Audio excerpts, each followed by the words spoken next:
but as it turns out, I had to do my own handoff and whatnot, and I can't complain. I'm sure I can't complain because for one, I don't think anybody would care, and two, I'm sure that Ron would have absolutely no problem telling me that he has to do this all the time himself. So, I'm just gonna be quiet about it, deal with it, and it is what it is. Now I think today it's gonna be great. I actually managed to do a few things to the stream. I changed some settings, so hopefully we're not gonna have audio dropouts. Hopefully we're not gonna drop any frames. Hopefully it's gonna be ninja. Hopefully it's gonna be great because I really could use a show that doesn't have issues. But if we have them, whatever, we will live. We're still gonna have fun. And we need to have fun. You know why we need to have fun, though, Jen? I'll tell you why we need to have fun. Do you know why? Oh, Jen, you still here? Are you fake newsing me, Jen? I don't know what happened. Can you guys still hear me? Still hear me? Jen, can you hear me? Jen.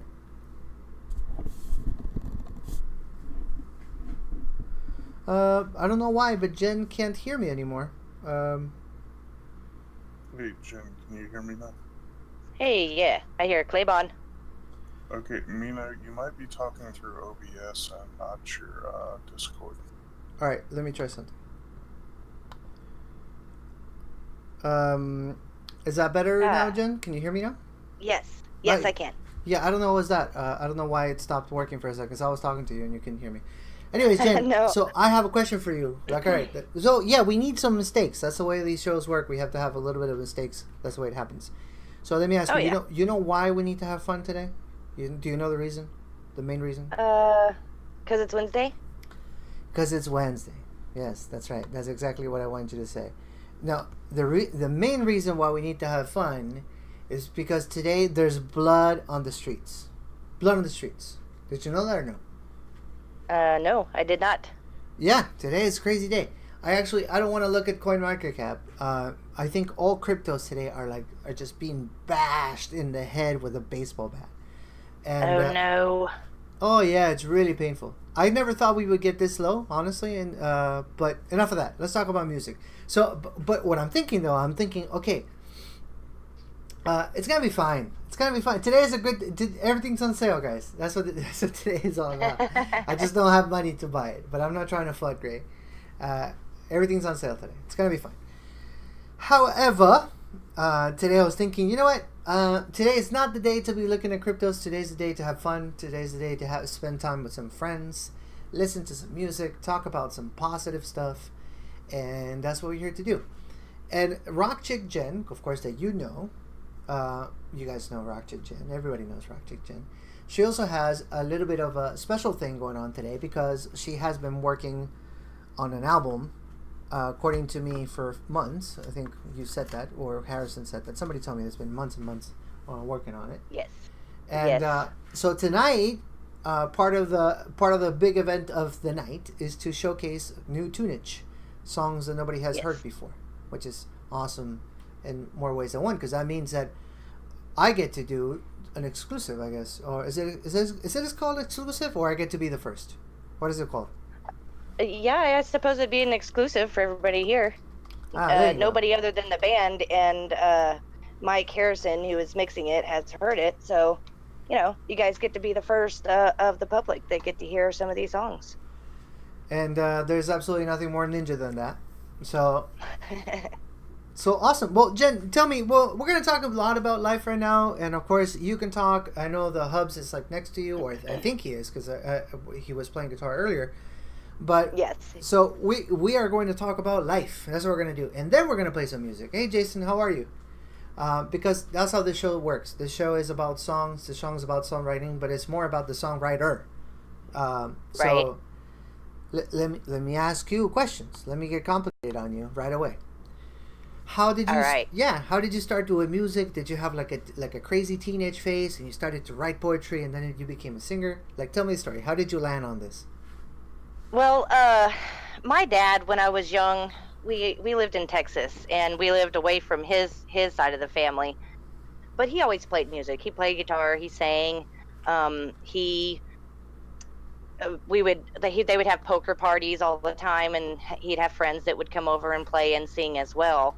So I grew up singing with him.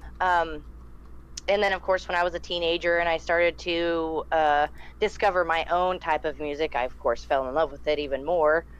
And I didn't actually start playing or singing until I was about 20 or 21. And I had an uncle, because we had moved up here when I was 15. And so I got to meet the musical side of my family. So, like, basically, almost everybody on this side, on my dad's side of the family, is musical in some way. In fact, my uncle that gave me my first guitar, he played fiddle, banjo, mandolin, guitar, bass. And he called me over once because he lived right next door. And he's like, hey, come here, I got to talk to you. So I go over there, and he's like, here, I bought you a guitar. Okay. And I'm like, okay, I don't know how to play guitar. He's like, well, now you got to learn, I guess. It's not a choice. So I I just learned, got to do it. Yeah. right, yeah. So I learned a couple chords, and I had written poetry since I was young. It was something that because I was always, I love singing. I love the lyrics behind the songs. I like the melodies, I like harmonies.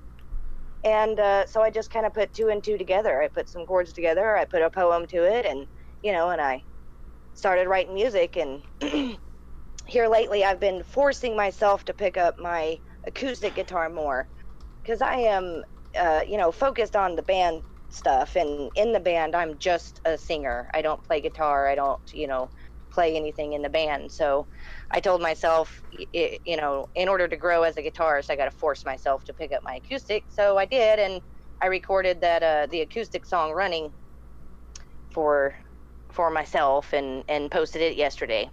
Oh, that's awesome. That's awesome. So you're saying this, like, you have to force yourself and all that. When you say that, do you mean it like you didn't enjoy the process, or that you just thought, oh, for me it's gonna be so hard that it's just like emotionally painful to not be good at it? What do you mean by that? You don't like it, or well, I my father died about a year ago, and when he died, I played for his memorial, and then I pretty much set down my guitar and didn't pick it back up until a couple weeks ago. And the thing is I would pick it up every once in a while, and I would be so frustrated because, it's like I know these chords, but I can't play them because my fingers are stupid. And it was really just because I'm not picking up my guitar enough. So, I told myself that he wouldn't want me to quit playing guitar just because of a little pain. And I do realize that for artists and writers, even though pain and darkness is bad for you, I mean, it's obviously like, a sad part in your life, it can also be something to grow your creativity from. You know what I mean? You take that pain and you make it into something beautiful for other people to hear. And I think that's what I try to do with my pain. Well, and that's why I force myself. I love that. I think that's very noble. And honestly, I remember reading, and this is gonna sound kind of weird, right? Because I don't want to get too depressive here, but at least not right away. But it's hard for me to not be emotional about this stuff, because obviously that's how I relate to music too. But I remember reading one time this band that I really like. I think they don't exist anymore, but they were called Hurt. And actually, one time we opened up for them. Really cool guys. And the singer said that one of the things that really gave him purpose, like it drove him, was that he talked a lot about very sad things, very dark things, and how he was coping with them. And he would get letters from people that would listen to the music saying, with gratitude, saying, hey, what this song really spoke to me. I felt like I wasn't alone anymore. I wasn't alone in that pain. I wasn't not alone in those emotions. And sometimes Right. just that does so much, because it's like an emotional embrace. Yes. Yeah, so I relate with that 100%. But you said you started with poetry, so you didn't want to put music to your poems, or you just didn't think about it when you started. Well, I was in like high school band. I played saxophone. I played the alto sax and the soprano sax and the flute. And so I was doing band stuff. It just when we were growing up, dad's guitar was dad's guitar. You didn't touch it, So I never really thought to ask him, because I didn't have one of my own, but of course I never asked for one either. It just never crossed my mind really to start playing until my uncle, he said that he just knew that I had to, I love music so much, I had to learn. And the more I learned, the better musician I would be. So, and he even told me, just learning guitar will help you in your singing because you'll learn harmonies and you'll learn scales and, all that kind of stuff. And it really did. Oh yeah, yeah, I And agree.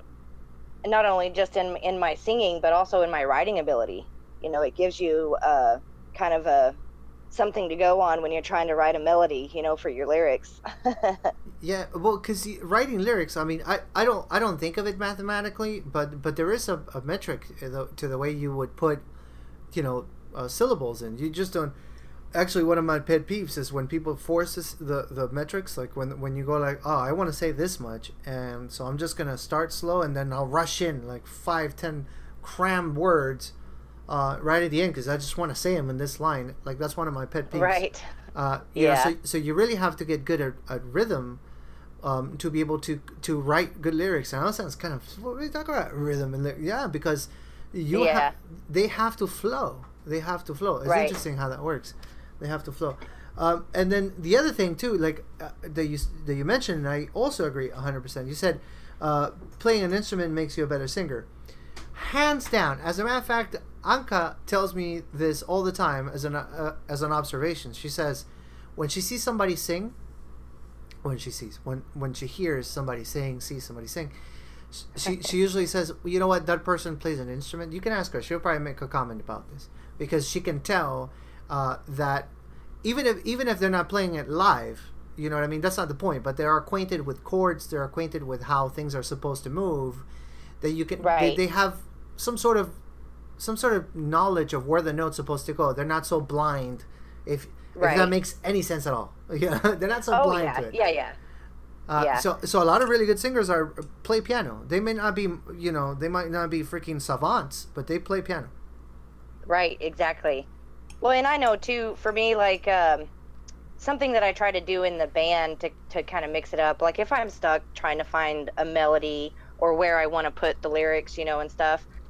Sometimes I will go along with the guitar part for like the verses, and then in the chorus go along with the bass part. Because our bassist, I mean, he does follow our guitarist, but he also does his own thing too, Oh, which cool. I absolutely enjoy. Yeah. And so, it's like sometimes, he's doing something really extensive and the guitar is just doing a couple chords, or sometimes, the guitar is doing something too extensive for me to actually write the words to. So I go kind of on like the melody of the bass. And I just kind of go back and forth to, keep it interesting, I guess. No, cool. Well, I agree with that. I that's awesome. So do you play other instruments besides guitar? Do you know how to play bass? Maybe do you play piano? I did play bass for a little while, but it has been like 14 years since I've done it. But of course, I know how to play guitar a little bit, so I kind of understand how to play bass. I'm just not practiced at it. Yeah. And piano is actually something, my sister and I, she got one for Christmas one year, and we kind of self-taught ourselves, how to play little things. And my youngest son, he was taking piano lessons not too long ago, and I started to remember, some of the things that I learned as a child. So I can play piano, but I that's another one that I'm also about to force myself to pick up again, because I started playing another couple things on it when he was doing it. And it's one of those things where it's like, I know I can do this. Mm-hmm. I just have to practice to be able to do it good. Oh, So for sure. it's something that I'm practicing at. I don't know if you ever feel this, like, because my main instrument is bass. That's the one that I play the best. But sometimes I say to myself, maybe wrongfully so, It's like, oh, I picked the wrong one, or more like the wrong one picked me I because I want to be able to sometimes convey some ideas, or like I'll have this idea on the piano. Oh, here we could do this, and then program all these strings, and then a lot of piano players or a lot of producers are keyboardists, not really piano players, they're keyboardists, right? So Right. when I would think about productions for my songs, I would be like, well, here's what I imagine. I imagine like a bed of strings just making like this crazy mysterious atmosphere, right? And just building up. And then I imagine like these like horns coming in this part and all that. And I'm like, damn it, I'm the bass player. Yeah.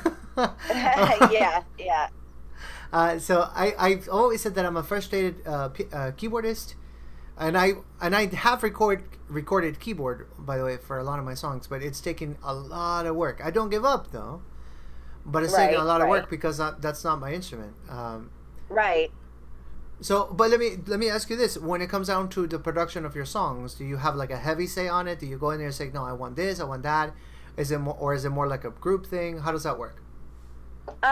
Yeah, for the band, it's definitely a group thing. I know when we're writing songs, it usually, my husband is the guitarist, so he usually comes up with this like 3 second, little riff or whatever, and he shows it to the bass player, and he'll probably be like, well, I got this, but I don't know where to go after that. And then of course the bass player, he's the mathematician music person, because he, well, let me play the scale and see where I can go, and if you go to the 8th and the 5th, and it's and it's just like, just tell me where to go on the fret. But he's there to kind of help out, to pick something else to go. And sometimes it's just like let's see, there is one song, because I told everybody one day at practice, I'm like, you got homework, go home, write a song, bring it to practice. And, you don't have to write the words and the whole song or whatever. Just write part of a song and bring it. We'll make it a new song. Yeah. And he did that. He brought a song. It's called We All Die, but it's not going to be on the album or anything. But it's a very pretty bass song. He really did a very, not really complicated, but a very busy bass part. It's very beautiful. And so we do it all together. The lyrics are mostly my end of the deal. They kind of get the song where it needs to be, but I'll go back in there if like I need a verse to be longer, or if I need it to be shorter, or if I think like a breakdown needs to go here, or we need a different type of thing. We all kind of just say what we feel, try everything out, and see what happens from it. If it doesn't work, it doesn't work. If it does, then cool. Okay, so this is gonna be a complicated thing to answer, and you might get in trouble a little bit from the hubs. He's next to you, but I know how band dynamics work. So let me ask you this: who is the tyrant? You have to have one. Who's the dictator? If you tell me no, it's a democracy, I don't believe you. No, it would be me. I am definitely the head. I knew it. Yeah.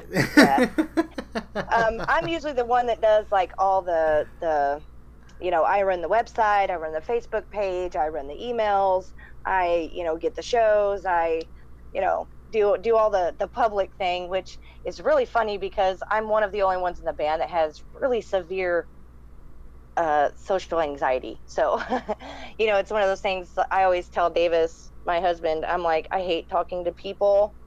He's like, well, you're the front woman of the band, so you kind of have to. I'm like, I know, shut up, leave me alone. Yeah, that's how it works. That's how it works. Yeah. The tyrant, let me clarify on that, on my position. I'm not saying she actually has to be evil, but what happens in bands, I'll tell you what happens in bands. Already having a relationship is complicated, right? So if you've never been in a band, then you don't know what I'm talking about. But if you've been in a band, you know exactly what I'm talking about. Having a relationship with somebody is already complicated. When you're in a band, and especially if everybody is passionate about music, it's like having relationships with a bunch of people. And it is so hard to keep peace and agree on everything, that unless somebody has a dominant personality, and I mean okay guys, listen, we're not discussing like this. Somebody has to be like, that was me and mine. Okay, listen, we're done arguing, we're playing in 20 minutes, and this is what's gonna happen. After that, if you guys want to get angry, if you guys want to tell me this is not how you want, look, we can talk about it, and later on we'll deal with it. But what's happening right now is the set list that we practiced, and that's what's gonna happen. And then after that, like I said, if you want to, like me and my brother, because he's a guitar player, if you want to then have a fight and you want to freaking punch me, let's do it. But right now, we're gonna be professionals and we're gonna play. I had to be the tyrant, because if not, it wouldn't work. And so right, and you'd never get anything done. Nothing. You wouldn't get rehearsals done. You wouldn't get recordings done. You would miss shows. Yeah. So. So yeah, somebody has to be the tyrant. It's terrible, but it's the truth. Right. And that's one of the reasons why I can never grow out of my power trio. For a little while, I had 4 members, but most of the time I just kept it down to 3, because that was the most I could manage. Like one time we had 6 people in the band. It's like, no, I can't deal with it. Like it was just too many. Too many people. Too many people. So I couldn't do it. And funny thing, I don't know what the dynamic is with your husband. So this is going to be the next question: how you guys managed to make this happen? Because my brothers were in my band, Pecci temporarily because he would travel. My big brother always in the band. So they weren't allowed to quit. So we could have a fight, we could have a disagreement, but you're not allowed to quit. You're my brother. Yeah. You know, you can't leave the band. We have a gig Saturday. Right. However, we lost like 5 drummers, 3 keyboardists, 2 sax players. We gone through so many.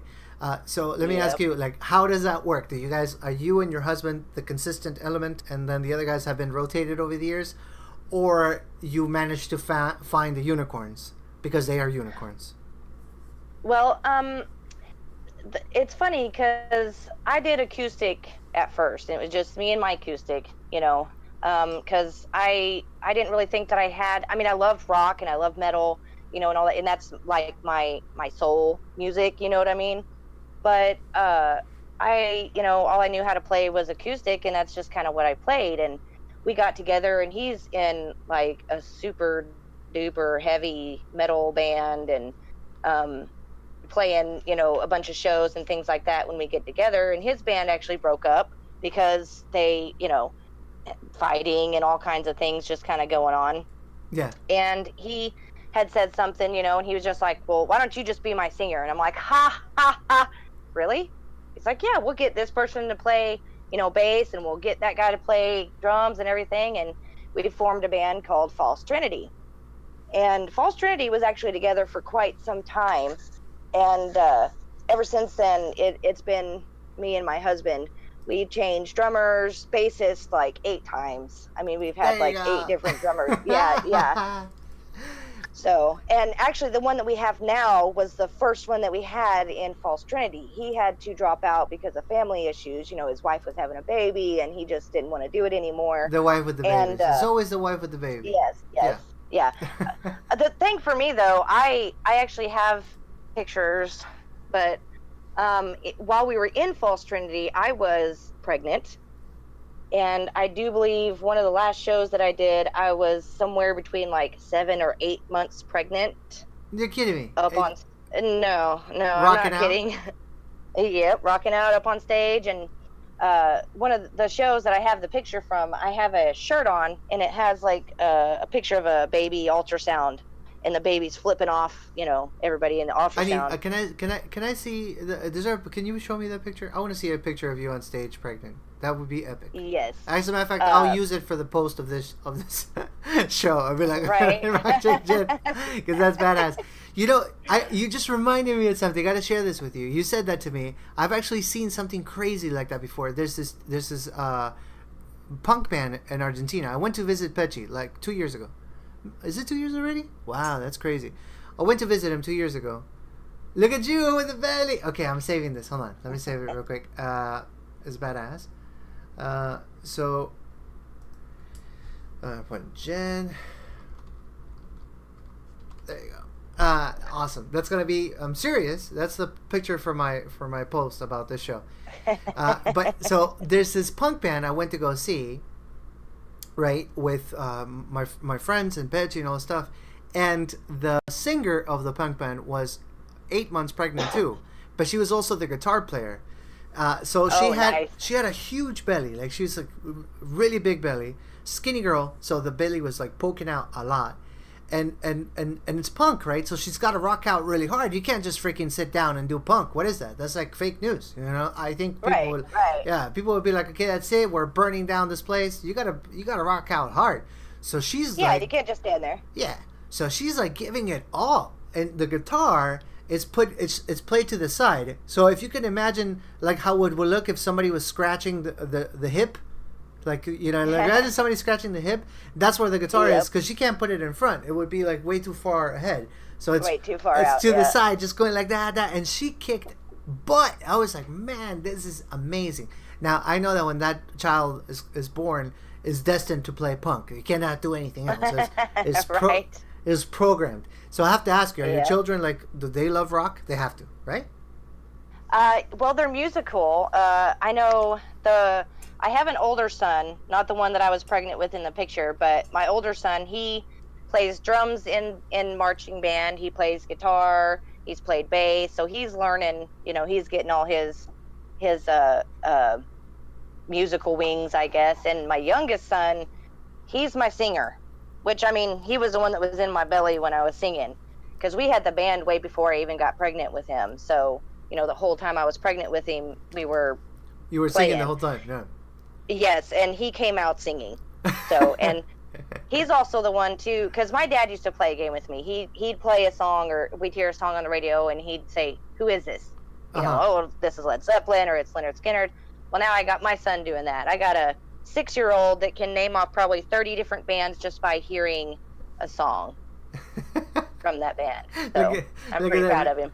Look at that meme that Clay made you. That's awesome. That is good. I like that one. That is awesome. All right, so we've been talking for a little bit, guys. Thank you for coming. Thank you, Shane, for coming. I know that you came here to be nurtured by my vocal cords, and I hope to deliver. You know, so thank you, Shane.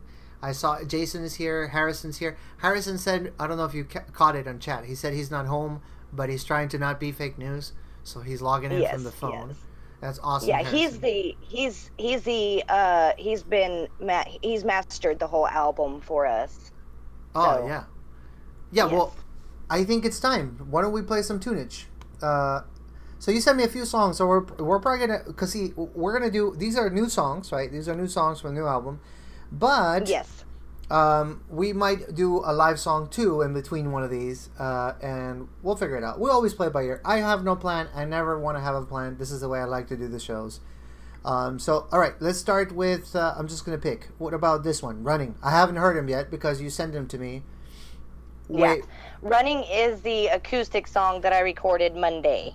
So it's not part of the band, but it is like it. I just wanted to do it to show kind of, you know, like, this is what I do with my band. This is what I do by myself. So. Got you. Well, do you want to start with that one? I'll give you a choice. Which one do you want to start with? And yeah, that'd be fine. That'd be fine, right? And then we just kind of rev it up. Yeah. We start slow, and then after that, we like punch people in the face and whatnot. Cool. That sounds like a plan. All right, awesome. So I'm going to go ahead and move you to the audience, and this is it. I'm just going to hit play. I think it's going to work right from Discord, but it doesn't, then it just means I got to download it.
dark life with nothing but emptiness that's left in my hands.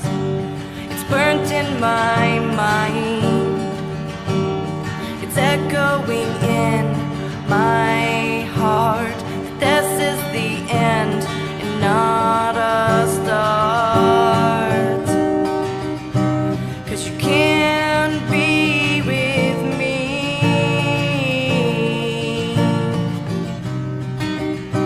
if you're always running. I'm left in your wind, drowning my sorrow. I'm trapped by your ego again.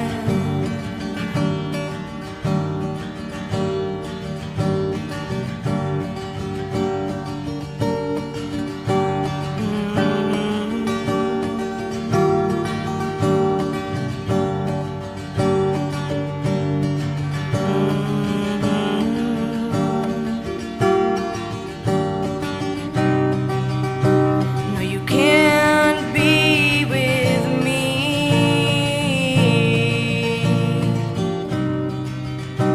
if you're always running.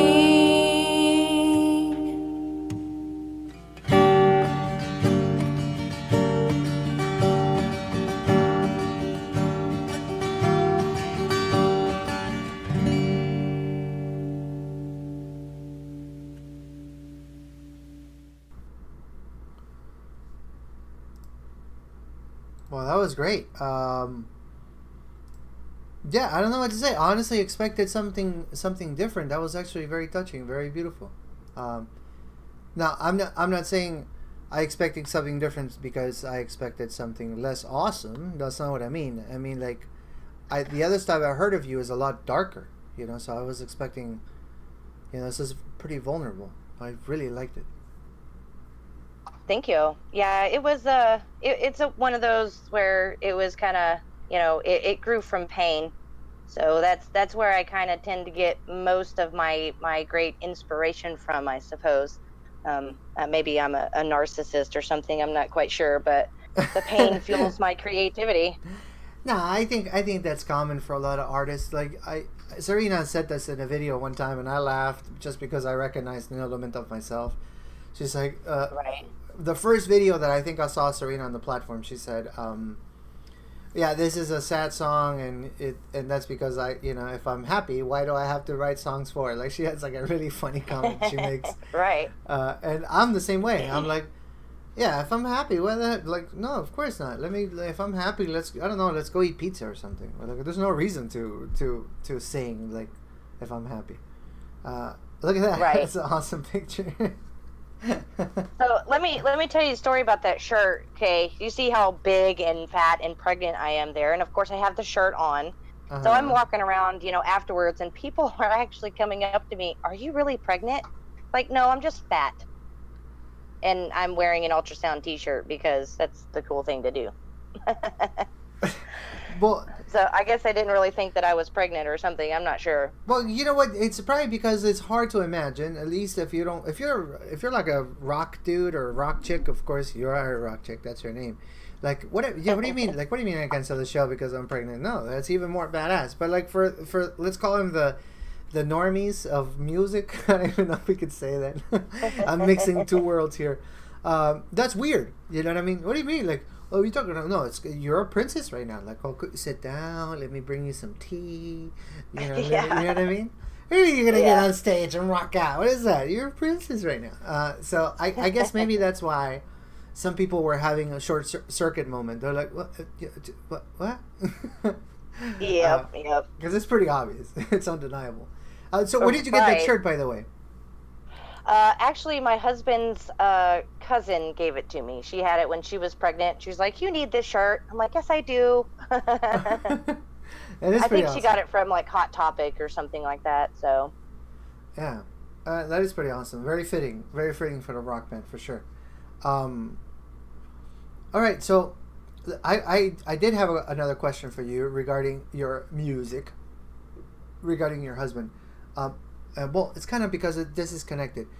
Did you meet your husband in the band? I want to get some clarification there because I don't know when that we went from I was playing alone the guitar and then I joined the band, but like how did that relationship happen? Or you were playing, there was no husband, you were playing by yourself, and he was just sidelined, and then he came into the band. Well, yeah.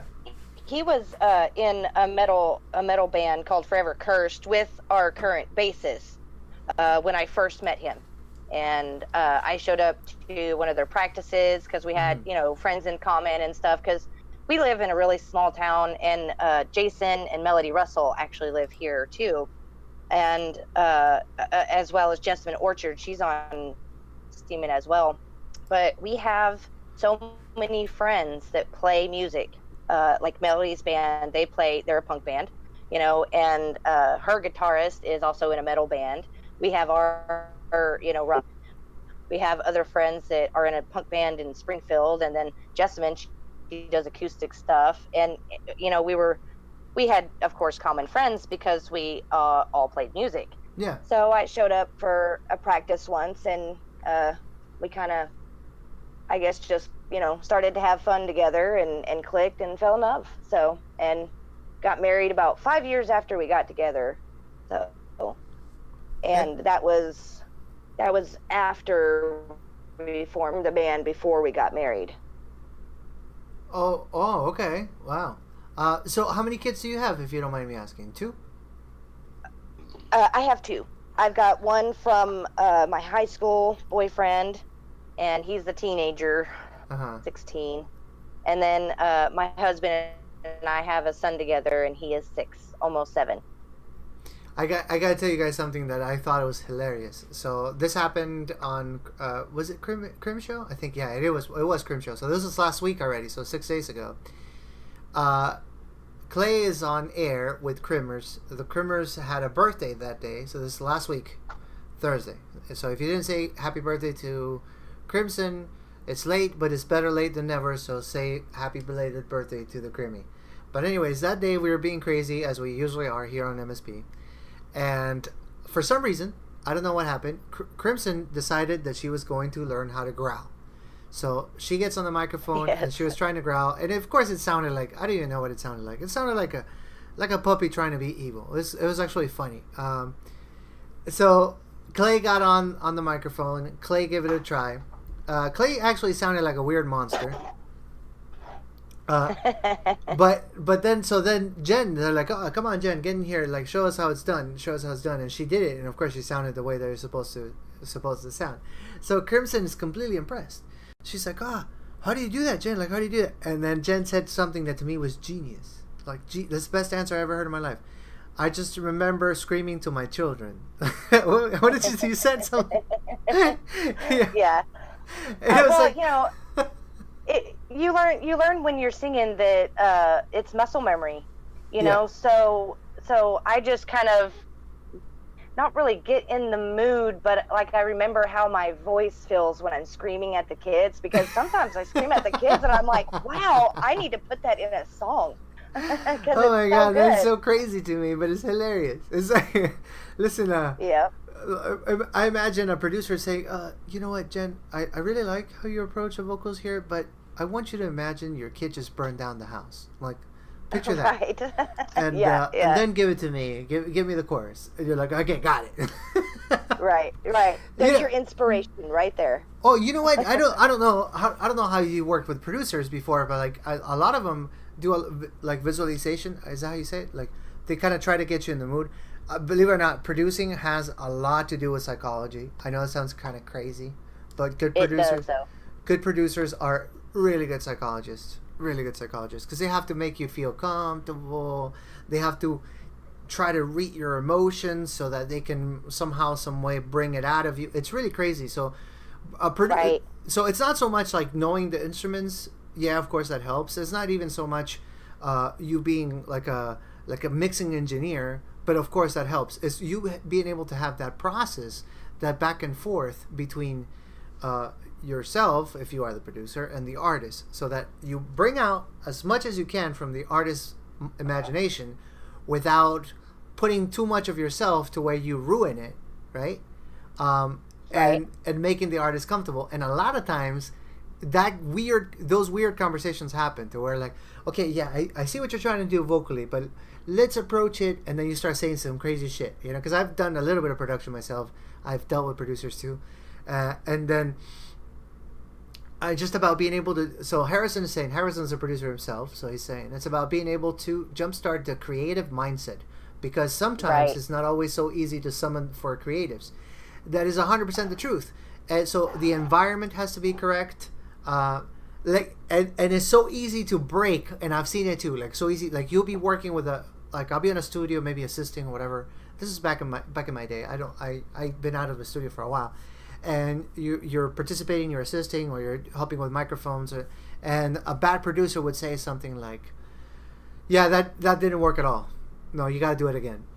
And then just because, and depending on the person, right? Because a producer might not read the person right, you all of a sudden it's almost as if you freaking cut him at the knees creatively, and then the other person, Right. yeah, it's like, okay, and they try, and the second take is even worse, and you're like, yeah, no, man, it's really not. You really have to, like, you know what I mean? Get into it. Just get into it, and no But direction, you got to nothing. show them. Yeah, you got to show them the direction without cutting them down, because if you go in there and you're like, that sounded like crap, Yeah. they're gonna feel, they're gonna kind of go, oh well, maybe I just always sound like crap then, instead of being like, I know you can do better. Let's try it this way, Oh yeah, and yeah, I told you that I've seen both examples, like producers that will tell somebody, "Hey, listen, you did awesome, but let's do a second take and let's pick the best one," and then Right. and then the other person will be like, "Oh shit," they'll get more confident, right? They'll record again, they'll probably do better, and then the other doesn't even listen to the first track, just freaking mutes it. It's like, yeah, this is the one. Right. So This is the one. Yep. it wasn't really about what the goal was to get a second performance. He knew it wasn't that good, but he's also astute enough to say, okay, but if I say, hey, listen, yeah, I don't know, like I'm gonna have to charge you more because this is painful. Dude, that's it. Like, session's over. Go do something else. Order a pizza. It's not happening. Right. Well, and like Harrison said too, it's hard to perform in an uncomfortable environment, and I don't know if I've talked to a lot of musicians, and a lot of them say the same thing. Just like with Serena, last week before her show, she's like, I'm so nervous, and that's how I am too. I'm always nervous, especially when I know that I'm going to be either talking or singing in front of someone. But you kind of have to find like.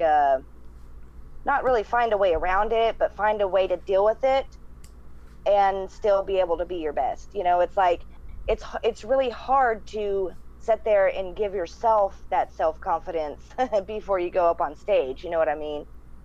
Did I ever tell you, Jen? Record in a studio. Or have you ever heard me talk about the nuclear option for that kind of stuff? I don't think so. Right, I'll tell you nuclear option, then we'll listen to another song, because we got 4 songs, and plus you're going to do one live.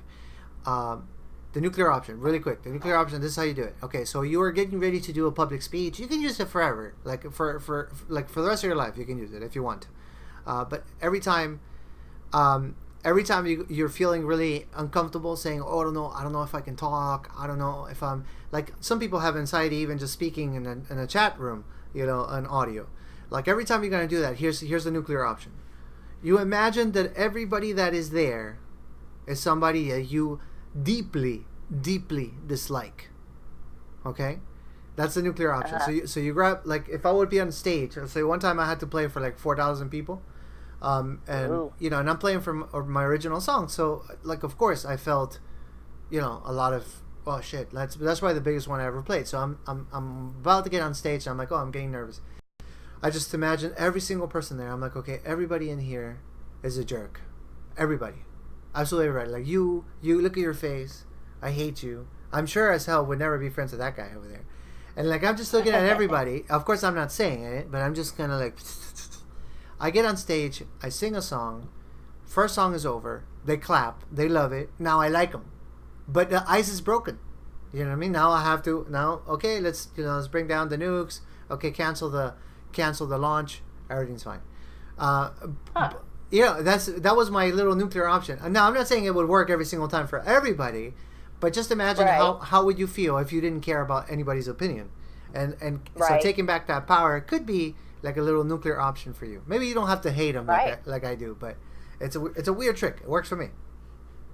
Yeah, I wear glasses and contacts and stuff, and I was telling the band members, it's like sometimes I would just take off my glasses Uh huh. so that way I don't see, I see the blur of people, but I don't see their faces.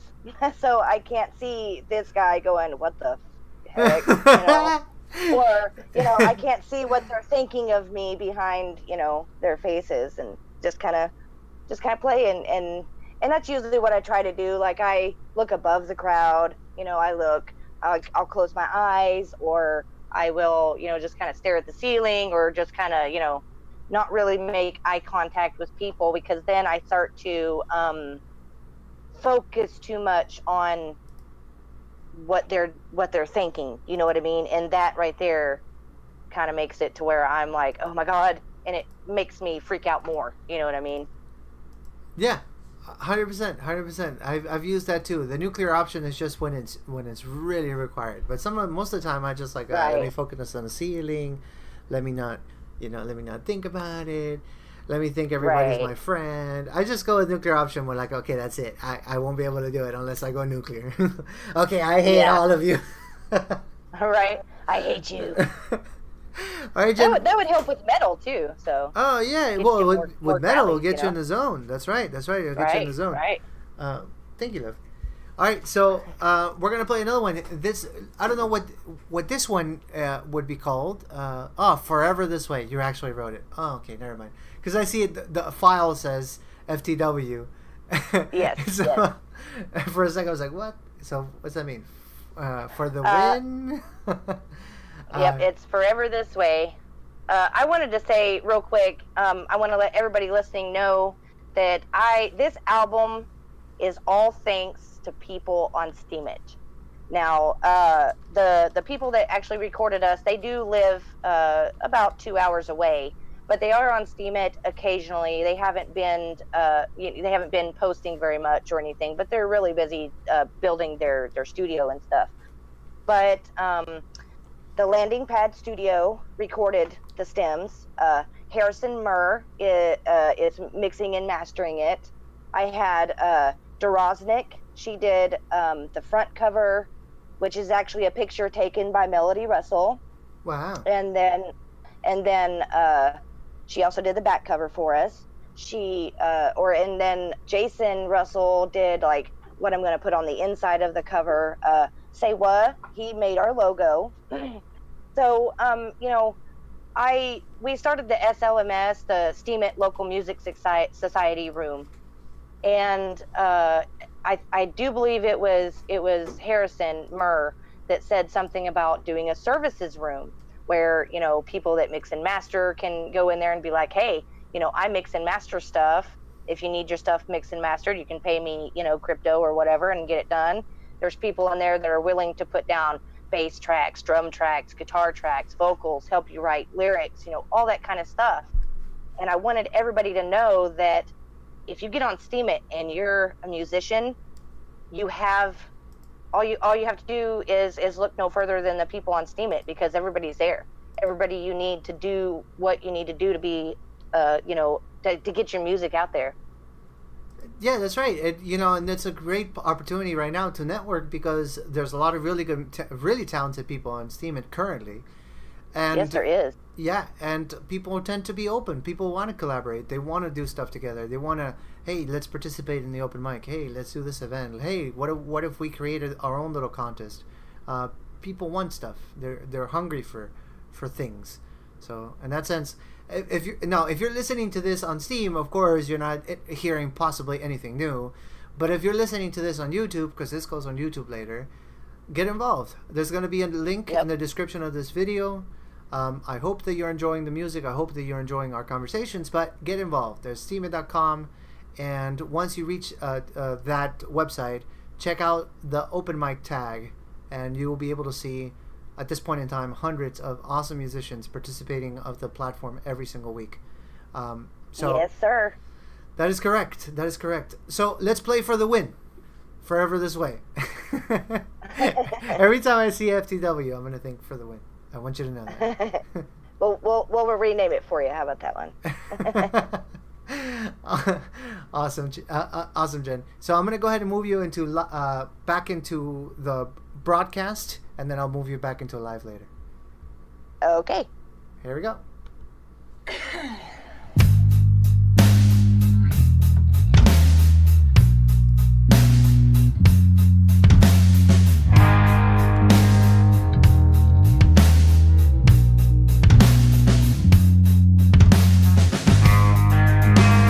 Come walk with me, come talk with me.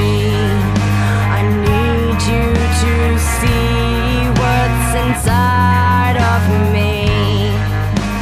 Our wildest dreams are what we can be, what we can be.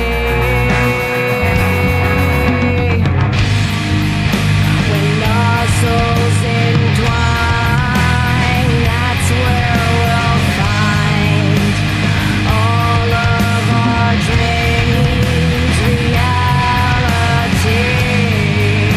Where I want to stay forever this way, forever this way.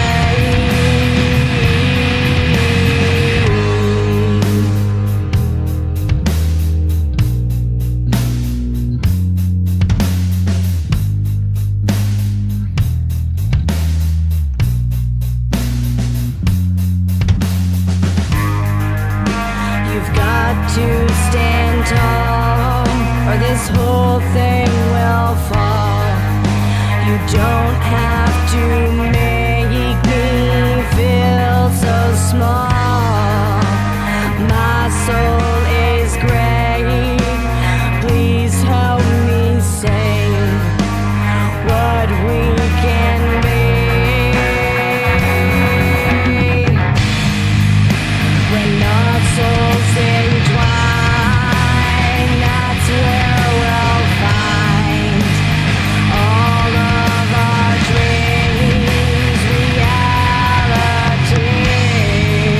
Where I want to stay forever this way, forever this way.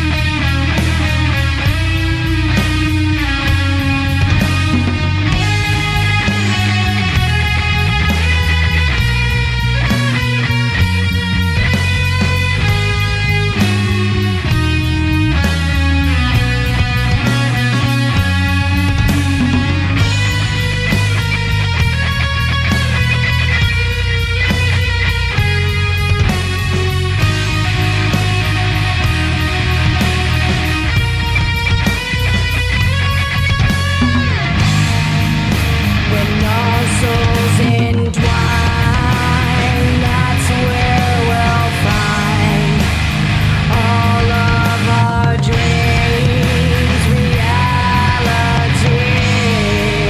Where I want to stay forever this way, forever this way.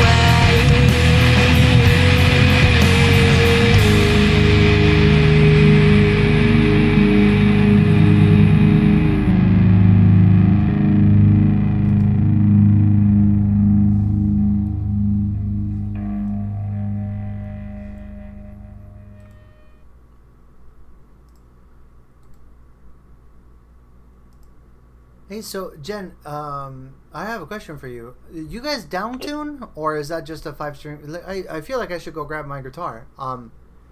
So We are tuned to 432 half step, gotcha. and the bass player, he plays a 5-string and a 6-string. So, because my husband also plays a 7-string. Let me see here. My Wings is a 7-string. And Sex Toys and Cookies, if we play that one, is also a 7-string song. That one's 6-string. So he's playing a 5-string bass. Gotcha. You know, because I don't have perfect pitch. I wish I did, but I have like 3 notes I have memorized, and so Right. I kind of cheat. I go like, okay, so I start from that note, and then I move up and down. Like, okay, that's what this note is. I don't know how perfect pitch people do it. Allegedly, they see it like colors. They go like, oh, that's a C sharp. I don't. Right. I have E If and A only. memorized. Yeah, I have E, A memorized, and sometimes I memorize the high C just because it's one of the notes I can sing if I'm warmed up. But I was looking for those notes in my head, and I'm like, no, it's almost like, no, I can't find it. What's going on? But that now makes sense because you're 432. All right, that makes sense. Yep. It's a really awesome song. I have to agree. Serena said that metal ballads are the best. I agree. Some of Yes. my favorite songs are metal ballads. Right. Well, that's Harrison Murr and I were talking, and he was, saying that it was also one of his favorites, and I'm just like, well, of course it is. It's the ballad, so everybody likes that one pretty good. So Yeah, I'm happy, and it's for the win. It's for the Yes. win. That's the name of the song, for the win, guys. Don't be bamboozled. Whatever you see For on the wind. whatever you see on the cover of the CD or on the back or whatever they write it, don't believe them. For the win. That's the name of that song. You know what'd be funny? It's like if you start releasing the songs on an album, and you start just putting them like FTW, and then you, of course, like you actually name it "Fly Through the Wings" or whatever, and then you go AFK, and that's like away from keyboard, right? For us chatting folks, but you put AFK, you put alas for chaos, or I don't know. No, that doesn't. Chaos is with a C, but you know what I mean. Like just doing it crazy, Right. Like a weird initial LOL, and then lobacious ornaments, lullabies, and whatever. Just get crazy. So then people go Right. like, "No, I can't compute. You're just making me so uncomfortable. These are the things I'm supposed to know, and you're just confusing me." That'll be awesome. Yeah. So it'll be like Yeah. like a trolling names.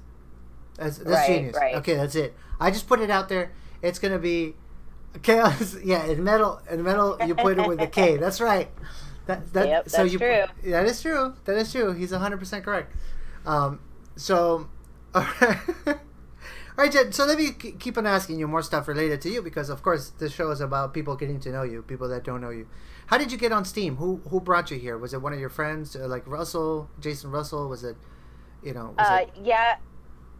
My friend Jessamine Orchard, she was on Steam first, and she's actually the one that got Jason Russell and Melody Russell, and then me and my husband, he's on there as well, and a few of our other musical friends too. Some of the ones that are in Melody's band, they're on there as well. And yeah, she was just like, you got to check this out. You got to see like how much music is on there, because I love the standard, music that you hear on the radio too, and the stuff that's big and everything like that. But I'm totally huge into finding like the not the small town people, but the small time people. You know what I mean? The musicians that are really working hard to get their stuff out there. The ones that aren't really as famous as everybody else, because that's where you find true. I mean, there's true talent in the music industry too, but you never really know good music until you hear a dude that's playing in a dirty bar, for free drinks or something. It's just, you see some of the best music whenever you do that kind of stuff, and sometimes you also see some of the crappiest music as well. But it's 50-50 on that one, which one you get. You know what it is, though? I mean, at least this is my opinion, and of course, everybody's welcome to disagree. I welcome disagreements, by the way. But what it is that, not because you are a really good artist does it imply that you're good with anything else. So, I've met people that are amazing artists, just mind-blowing artists, and they are completely inept as businessmen or businesswomen. So when you see them play live, and I'm talking about personal experiences. Like I've met some people that they get on stage and they just blow my mind. They're like, holy shit. But then when you realize that they don't know how to sell themselves, they don't know how to like they don't price themselves properly, they don't manage the money properly, they don't know how to create a demand for themselves. So all the side of the business that also goes to go, you know, has to go hand in hand. They don't have it. Then you go like, okay, that's why you're still here. And unless they find somebody, unless they find somebody that can do that for them, which is possible. Of course, it is possible. That's exactly where they're going to stay. Pay someone. Yeah. I think back in the day, there was money to do that. Like labels would find one and be like, "That is awesome. That is talented. I can get a ton of money if I do these things for that talent." And of course, the labels made most of the money, but they still made a lot of money. Like, but today, labels don't have that money, and there's, I don't know. It's kind of like a catch-22. Oh yeah, now the labels don't have that much power. Yeah, but also, it's really hard to get ahead right now as well because, so I don't know. It's complicated. Yeah, definitely. I know. I'm pretty much the manager of our band too. Like I said before, I do all the PA and all the kind of getting us out there, and I'm usually the one that people contact for shows or that kind of stuff. And I didn't realize what I was getting myself into when I decided to do that for the band. I mean, obviously I knew that I'd be talking to different people and all that kind of stuff too, but like for the album, for instance, I'm the one that was talking to all the different Steamians to get it all together. I still ask the guys their opinions on things. Like when we first got the cover, I showed it to the guys and I'm like, what do you think about this? And but it's, you don't realize how much work can go into it whenever you haven't ever done it before. You know what I mean? So I just you don't realize, I mean, especially when you're in the band, I mean, because you're in the band, so not only do you have to go up on stage and perform and things like that, but you got to talk to everybody afterwards. You got to you just have to be there to talk to anybody who wants to talk to you, or you got to collect money.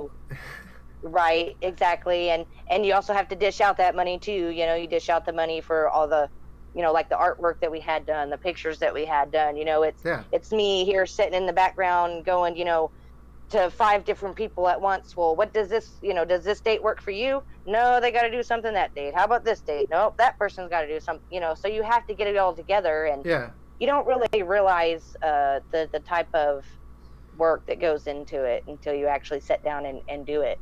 It's draining. Honestly, I have to say that at times when I was full on, we had the band in full operation for like 7 years, like playing 2 or 3 times a week. That's the time that I went through all those drummers, all those keyboard players, sax players. 7 years of just being active, and we recorded 3 albums. And actually, funny enough, that's how I met Anka, by the way, when we were touring, when we were like playing gigs up and down Florida. Really? Yeah, I met Anka in one of those. It was a corporate event. I don't even know how he got hired for that, but yeah, it was a corporate event. That's how I met Anka. But nice. But I remember just having such a conflict there because I was like, listen, I don't want to deal with this shit. Like, I don't want to deal with schedules. I don't want to deal with having to charge the money and then having to wait 4 or 5 days for the check to clear and then give you guys. I don't want to deal with that stuff. I just want to write songs. I just want to sing. Right. And it's stupid because you can't have without. It's like you're gonna make cake. Well, you need eggs. You need ingredients. And no, I just want cake. Yes. And that's not how life works. So you just gotta get over it. You're like, well, then there's no cake. Yep. No, but I want a cake. Right. You just got to get over it. But a lot of people give up on the idea of pursuing this professionally because really you cannot skip it. Not today. Like there's not enough money for you to go like, oh, listen, let's hire a booking agent, let's hire a band manager, let's hire a mixing engineer, let's hire and I'm talking about a band at a small level. Obviously, if you're touring the country, then obviously you can afford that. But I'm talking about like somebody who's charging here in Florida, which would be actually a good rate, $600 to $700 per night of a gig, and that here, by the way, is like awesome. That means you're kicking butt. By the way, it's that means like, oh my god, this band, yeah, if you get these guys, they'll rock the night. There's a lot of bands out here in Florida which charge $200 per night, $250 per night, and this was before I stopped, so I don't know what the number is today, but I would not be surprised if we've gone down to like, oh yeah, it's just $25 per member. I wouldn't be surprised, because the market, at least in Florida, got trashed. It's almost like it was a shit coin and people just started dumping it. And so every time you were like, oh, listen, no, we charge this much, but that's a lot of money. I could bring, my Uncle Joe's band, and they do it for $200, so why would you charge me $350? Well, right. Yeah, because shit, we're gonna play 3 sets of 45 minutes, and it's a lot of freaking music, get out of here. And it gets hot up there. You sweat your butt off. It's not, it's fun for us because we love it, but it's still work, and people don't realize that. It's time. He's being ridiculous. He says, just so if nobody's reading the chat, he says, give me all your money, I will manage it. I'll mean it. I'll put it on BitMix at 100%, 100x leverage. That is basically like saying, hey, you want me to do a magic trick? Let me make it go poof. Poof. There's I more. can go poof. There it went. It's gone. Yep, See? yep. Now here's your Bitcoin. Now it's gone. Poof. Right. Yeah, the trashing, undercutting pay, this is Nathan. Undercutting pay is the worst thing for the live music industry. 100%. 100%. But it's almost like trying to get people to agree to it. It's like pulling teeth. When I've had conversations with younger guys, because it's usually the younger folks that do it. And as you start to get older, you start to value your time more. You start like, listen, I'm a bass player, right? So I would, like Nathan was saying earlier, I was one of the ones that would go home with a bad back because I had a 410 Ampeg cab that weighed a ton and a head that weighed a ton, and that's what I used to use for my gigs. So every time I would go out to a show and I would have to come back, I'm like, lifting all this thing. I go home, be super tired, and as you get older, it becomes way harder to do. And you're like, dude, I'm really gonna do. This is how you start to think about it. I was like, all right, at least me. I was like, all right. So here's what's gonna happen. I'm gonna leave my house at 8 p.m. I'll be there by 9:30. We'll unload, start playing by 10. Then we'll be done playing by 2 in the morning. Break down, drive home, get home by 3:34, and I have to unload the car. Well, back then, because maybe here it wouldn't happen, but unload the car because they could break into my car, and then freaking wake up at 8 or 9 to go back to work. No, f that. Yep. And that was when I was young. I was like, yeah, come on, doesn't matter, man. You just freaking chug 3 Red Bulls and you're good to go. But as you get older, like, yeah, that's not gonna happen. Right. Well, I know here we've been trying to find a place, and like I said, we live in a very small town, and there's a bunch of music around here, but it's mostly bluegrass and country because we live in the Ozarks. So, but I was contacting bars in a nearby town, trying to find a place to have a record release show, right? So yeah. I call these places, and they're all like, "Oh yeah, pay us $400 and you can rent the place, and then it's $50 extra for the bar, and then $100 if you want us to make food." And I'm like, "Are you serious? Like, what happened to people who are willing to just, what you get off the bar, or even do $5 at the door or something to make some money? But I have to pay you $400 to play in your bar?" Yeah, that makes absolutely no sense. Like, yeah, that makes absolutely no sense. So that's one of the reasons why I'm so, I guess you could say, bullish about the idea of creating a platform like we have here on Steam, or we could potentially have it in somewhere else. Just the idea of removing that bureaucracy from the from the process of creating art and expressing art, and being able to give the ability to musicians, to artists of all kinds, not just musicians, to get compensated for their time if they're able to network efficiently, if they're able to make stuff that get people engaged. for them to be able to get compensated properly and not have that whole, you know, I don't know what you would call them, firewalls, social firewalls. Listen, Yeah. I like your stuff, but you know, if you want to play in my, you know, here we can try it out, see how it works, you know, get your stuff promoted, and they're like, no, no, Yeah. I don't feel like doing it.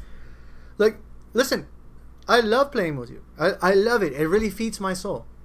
You know, but what you know what I don't love, especially because I'm about to hit 40. I don't love being tired, smelling like cigarettes at 4 a.m. You know, with freaking $60 into the negative. Yeah. Freaking two times a week. That, you know, I don't love it anymore. Maybe when I was 21, yeah, man, that's awesome. Spending all my Right. paycheck on at the bar, but not anymore. Not anymore. I'm being negative, Yep. guys. Don't Yep. listen to me. Go out there, follow your dream. Don't listen to me. Well, you know, sometimes you got to do what you got to do, but it's still, you know, it's like when we play in a bigger town, I don't mind playing just you know, like I don't necessarily get paid. Most of the time they'll give you free drinks or half price drinks or whatever. And for me, it's okay to do a few times, you know, especially if they've never heard you, or, you know, if you aren't, like, because they don't know whether you're going to bring in a crowd, you know what I mean? And especially if you're playing in a town that you've never been in, nobody knows who you are. You know, Yeah, I you're a get small that. time band, Yeah, I get right? So every once in a while, you know, for that reason. But when it comes to the point to where they expect you to do it all the time, like when they come to you and you know, they're like, hey, would you play for free at the bar? No. And it's just like, well, you know, you already know that I can bring in this many people. You already know that, you know, because, I mean, you know, most of us in the band, we drink. So it's not like we're going to not buy stuff at the bar, you know, and even though it's half price, you know, they're making their money off of it. So, you know, playing for kudos is okay every once in a while, but it comes to the point to where, especially, you know, because we got to drive an hour and a half in order to get to, you know, one of the bigger towns that we play in. That's gas, that's food. Sometimes we have to stay, you know, if it's really late. So, you know, and people don't realize that. They just, you know, well, I'm helping you because I'm giving you a place to play. And it's like, yeah, if I'm a new band and nobody knows me, I can understand that, but I'm not going to do it 8 times in a row. You know what I mean? You can't buy food and pay your bills off of kudos. That's right. That's right. And you know, it some people get confused about it because they think, oh my God, you're so disgusting. You're like money driven. That's not it. Yeah. It's just more like, hey, I value my time. You know, don't you value your time? Like, because if you don't, let me talk to you about how important your time is. You know, Right. I value my time. And so most of the time too, it's just like, I would like compensation for gas. You know, it took us three vehicles to pack in all our stuff, and you know what I mean. It cost us all this much to get up here. At least do that. that's right. That's right. I'll share a little anecdote with you, a terrible story, and then we'll leave the negativity aside. Even though we're gonna play a sad song possibly, but it doesn't matter. Or I just share a sad story real quick. I had one time, this is the first time and last time this person called me because I let him know that he can never call me again. But it was often that, and here in Florida, it probably happens everywhere else, that you would get a phone call because a band canceled and they needed to cover the night. So out of the places that we usually played, we played maybe like 8 different venues here in Florida normally, and there were 3 of them that were maybe every other week we were playing at least in one of those. Like, that's how often we went to those. There was one in a city called Medley. No, I'm sorry, not Medley. I'm gonna ask Anka to put it in the chat or ask her later. But it's basically, there's a bunch of farms over there. We actually get the food for our little quails somewhere down there. And there was a venue that was called the Chocolate Moose down there that I think it closed already. And we used to play there quite often, sometimes twice a month. It was a really awesome place. We had a really good crowd. I think the maximum capacity was like 80 people. We always were to the top, and people had to stand outside. Good stuff. So this band calls in for the gig on a Saturday, and Saturday is a big night, so they need to have a band. they call me and they're like, hey, listen, can Menno come play? Because the band's name was Menno. I guess that sounds narcissistic, but yeah. But yeah, sure, let's do it. So how much was the thing? Oh yeah, it's gonna be $300 for the thing. Is only gonna be 2 sets, 45 minutes. That's it. $300 plus you get food and drinks. I don't remember what it was, but it was supposed to be the meal for the musicians and like a couple of drinks or something like that, like a couple tickets. And I'm thinking, okay, cool, yeah. I mean, it's not amazing, but it's pretty cool. Two sets, not too bad. It's a good place. We've been there a bunch of times, played there a bunch of times, so we know the people. We're gonna have some fun. We'll put out the tip jar, maybe collect a little more. It'll be great. So I leave work early that Saturday. I ask permission. I leave. We go, set up. We play the 2 sets. We kick butt. We brought so many people, like, because we started sending back in those days, right? MySpace was a thing. So we're like announcing it on MySpace. We're like Facebook. Come on, guys, let's go. Come on, let's go. Bunch of people showed up. Everybody's drinking. Everybody's having a fun time, and then we get done, and the owner of this bar just tells me, hey, I go to him. It's like, hey, so about the money, and he goes like, I was never told about anything regarding compensation. And I'm like, well, yeah, I talked to somebody on the phone.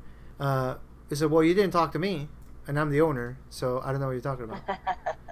Yeah. Yep. And I wanted to just grab like a freaking wine bottle and like break it on his head. Of course, I held myself back. I didn't say anything. I told my brother, okay, let's go. And I never went back to that place. And I know that they don't exist, possibly because of that behavior. Because if they did that to a bunch of bands, the bands probably said, well, then F you. I'm not interested in playing in your venue. And what happens with a music venue that doesn't have musicians? The obvious.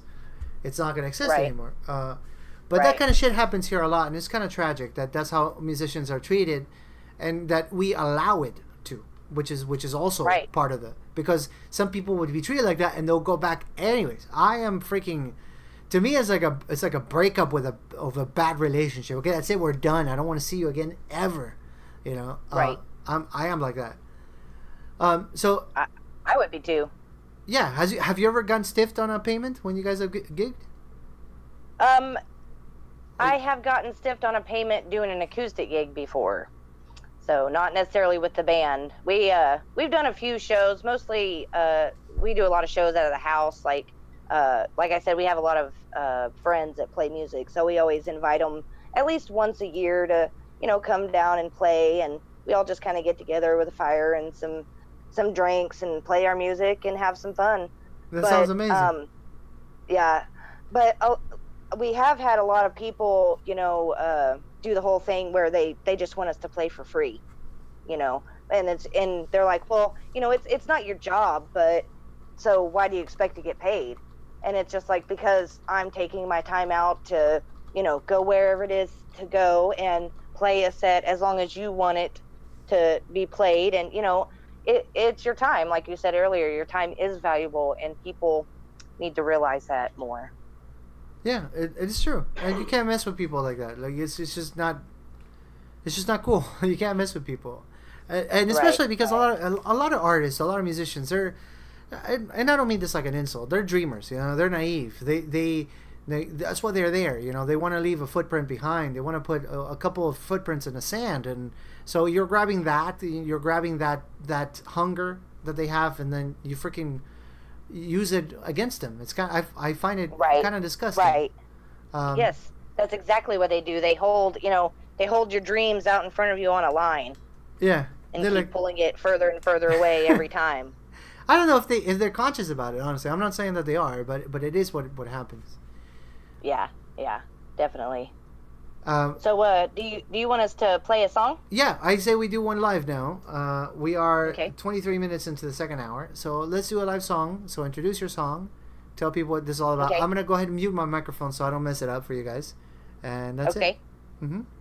Okay, we are going to play a song called Beloveds. This one isn't going to be on this album, but it will be on the next album. And this is just an acoustic version, so obviously it sounds a lot different with the whole band. But I wrote this song for my boys. and I got my husband here. His Steemit name is at Hangry Dwarf, and he's going to be playing guitar for me. And I hope you enjoy it. Here we go.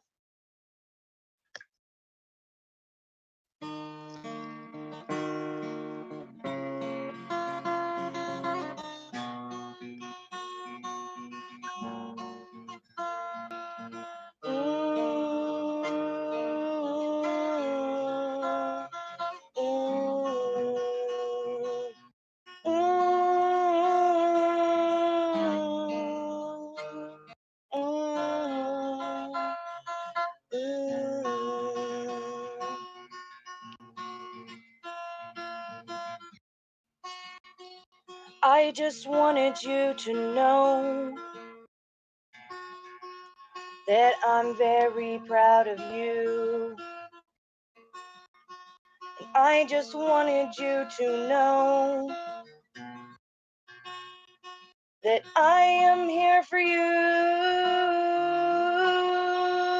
And heaven, sweet heaven, she smiles down at you. You are my world, you are my sons, you are forever my beloved. You are my world, you are my sons, you are forever my beloved.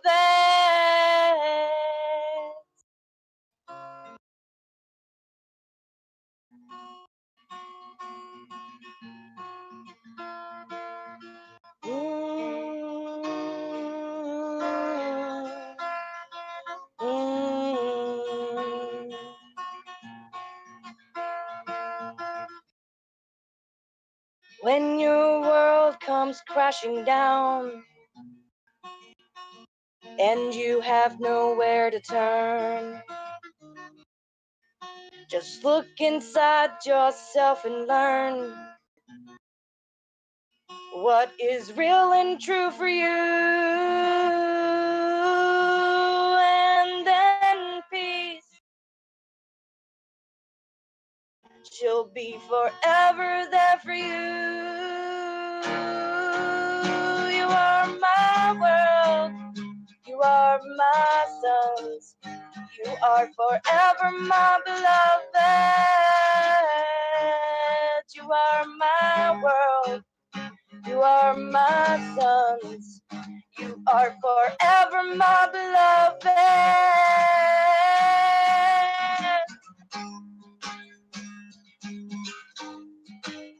You are forever my beloved.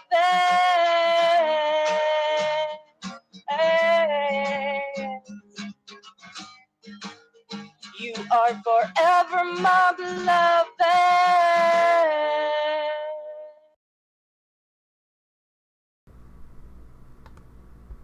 That was a badass tune. I really liked it. I can imagine the whole thing produced in my head right there. That this is also a power ballad, but this is gonna have in my mind a little more retro. Well, I'm imagining it like almost like a what's the name of that band? Damn it, Skid Rowish.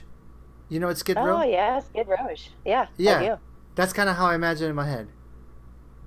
Yeah, I figured it would probably be the next metal ballad of the next album. So. Yes. But you need a guitar solo like kind of stuff. He has one.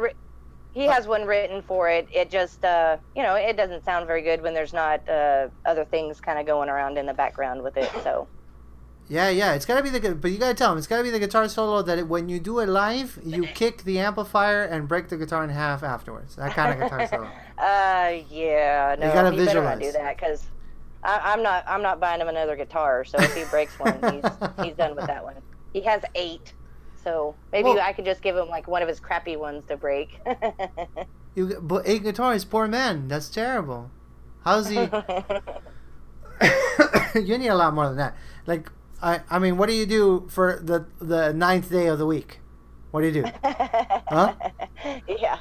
I mean, you're just running out of guitars before the next week comes around. altogether with our acoustics, we have 10 and a bass. So actually 11, I'd say. You know what? You want to know something crazy? I don't know if I told you this, but I actually I build guitars, and like I enjoy building them. So and I do them from scratch. I go to a wood yard and I select timber and I look at it. I'm one of those weird guys that will grab like a piece of wood and stare it down for a little bit, like caress it to see how it feels. Grab with my nail and see if I can ding it to see, you know, if it's got good density and all this stuff. I'm one of those weird guys, and I built a few guitars over the years, but before I got into building them from scratch, I used to just do a lot of part guitars. You know, I'll be like, okay, I got a pickup from this thing, I got a body from that, blah blah. And there was a time, and I kid you not, between my older brother and I, we had 38 guitars in our house. 38. Keep that in mind. Holy crap!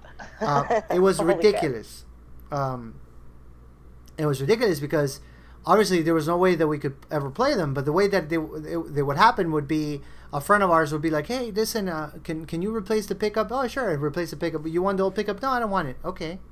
Then another friend would be, "Hey, listen, my neck is messed up. I bought a new neck. Can you replace the neck for me?" "Sure." And then, "Oh, we got a neck now." And so my brother will be like, "Hey, listen, we got a pickup, we got a neck. What do you want to do?" "Oh, listen, I found a body for something on eBay for $20. "Okay, let's get it." And we will build a guitar. And that happened over a span of 4 years, over and over and over and over, just getting parts. We get up to 38 guitars. And then one day, we were in the house, and his wife tells us, like, really upset. She's like, "Listen, you guys, this is just getting ridiculous. Like, what is this?" Yeah. Like, because the room where I stayed in, it was just guitars. They had nothing else. And I was like, it's just ridiculous. Like, you guys need to start getting rid of this shit because there's no way you're using it. I'm like, yeah, you're right. We're not Right. using them. So we started to give them away. So we gave away so many. It was like open a new bag and be like, "Oh yeah, remember this one? Oh, where did we get that thing? I don't remember, man. Yeah, I don't remember." It was like that bad. You're opening bags, right? And going like, "Hey, listen, I think this one sounded good. Plug it. Oh yeah. Don't sell this one. Don't give it. This one sounds good. Okay, and then another one. Oh, this one sounds good too. Don't sell this one. Don't. But we were like, "Hey, dude, give me $20. It's yours." We gave away so many. Fun times. And now, I do have a lot of instruments still. But I have guitars that I've made, and I'm actually gonna start getting rid of them too. Like, when I say get rid of them, is like I'm gonna sell them for like nothing, because we're Right. planning on moving. And I want them to be played, and I'm not gonna put them in a storage here for a year. That sounds criminal to me. But Yeah. I guess all this to say, guitars is no big deal. Honestly, you guys are doing fine. You guys are, like, if you consider that like a problem, then I think you would hate me. Well, I mean, making your guitars is, I know it still takes a little bit of money too, but, for me, it's just one of those things. It's gotta have a new guitar every month. We don't have the money to go out and do that, unfortunately. I mean, and I told him too, I'm like, well, hey, let's make it big. Then you can have your room of guitars. Yeah, well, honestly, it's like, I'm gonna share something in chat so you can see. This is one of the last ones I built. This one I sold. You see that le picture? I actually painted Yeah. the fretboard with my brother. We painted it to look like flame. So it's a Nice. mahogany body, flame top. We would get all crazy with stuff. So we started assembling them from parts, and then we went into full blown, like, let's just do it from zero, and it was fun. And then we collected, of course, so many more. Right. But Yeah, it looks like something fun to do. it is fun. If you ever get into it, I'm not telling you, well, I'm probably giving your husband bad ideas. But like, this one is actually, I built out of zebra wood. That's not painted. That's how the wood looks. And the neck is actually it's maple. Oh, wow. I used Paduk on the neck, and for the fretboard, Bobinga. I built. Oh, it's I built beautiful. So I would grab these every time I would find like weird wood. I go, "Oh, look at this! This is a crazy wood. What is this? Oh, let me build something with it." I want one. So like this one here, I'll show you. This one went to Mexico. Actually, I sent it to Lucifer, and I'm really heartbroken because he says that the mail broke it. So that's the back of a guitar. I found like a one piece of it was sapili. That's the name of the wood, sapili. And I found a piece big enough to make a guitar, so I built that, and and then I sent it to them through the mail. I wanted to say to Lucifer, thank you so much for everything that you do, and I sent him a mail, and then apparently when it got there, it was destroyed. The neck broke off, and he hasn't. I don't know what's going on. I don't know if he was going to fix it. I said to him, hey, just send it back. I'll fix it for you. Send it back again. But yeah. Right. Yeah, my husband says he wants one, so thank you. You're welcome. You're welcome. This one I still have, and I'm probably gonna finish assembling it and give it away, or I don't know, sell it for nothing.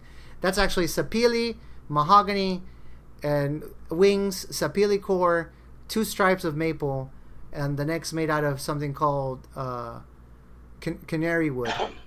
That one's sick too. It's beautiful.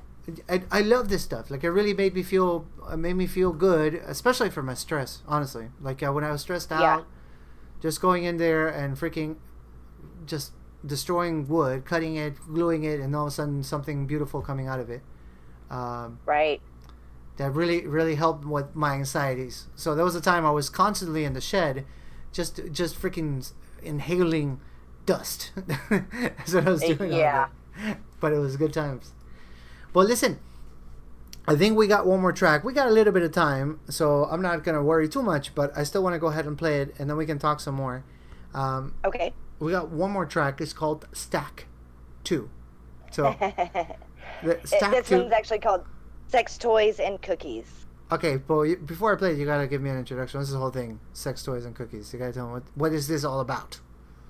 Okay, well, this song actually is one of the songs, the guys wrote it, and I had a very hard time putting lyrics to it for the longest time. And so when they'd practice it, it was always, that one song. Practice that one song. Go over that one song. And the bassist wife, she, they have 2 little girls, and they do Girl Scouts, so they sell Girl Scout cookies. And she was also getting into this thing called Pure Romance. I don't know if you've ever heard of that. No. Okay, Pure Romance is like, how can I say this nicely? It's lube and toys. Mm-hmm. So, and you have Pure Romance parties where you bring over all your girls and you play with dildos all night. I mean, just see if you want to buy one. Yeah. Yeah. So it's like a Tupperware party, but adult version. Yeah, exactly. So she was coming over to the house to do one of her Pure Romance parties, and we had ordered some Girl Scout cookies from her.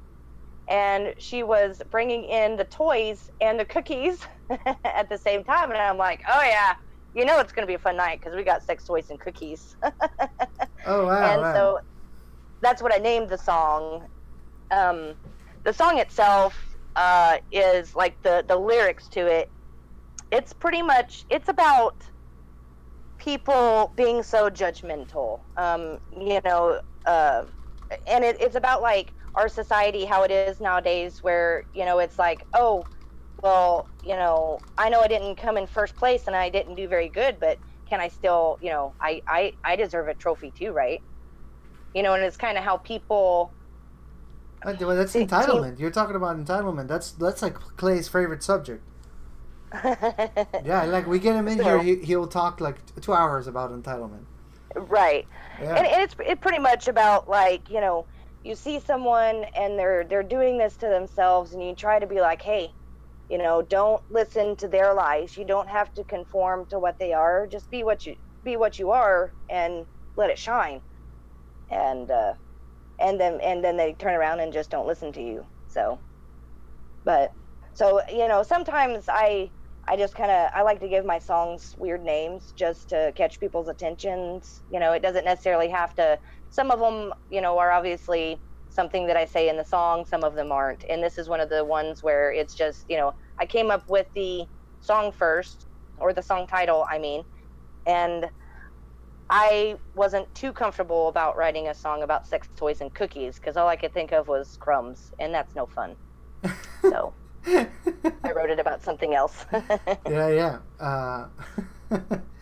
Clay wants to know, so I want you to answer for him because, of course, we care about Clay. We care about the audience. Clay wants to know, why doesn't he ever get invited to those kinds of parties? He wants to know if there's like some sort of registry. He can put his name in there. Make sure that if there's another one, he's considered. I don't know what he would be doing though at the party. I don't know what it would be his function. Maybe he needs a dildo. I don't know. No judgment. No judgment. Yeah. Yeah, that's right. And they have all kinds of stuff too. They got fuzzy handcuffs and whips. And, there you go. Yeah. Well, Clay likes Clay likes furries, so I think it's connected, right? The handcuffs and all that stuff. I think it'll work. Right. Yeah. All right. So after that crazy introduction, let's listen to the song. It's called "Sex Toys and Cookies."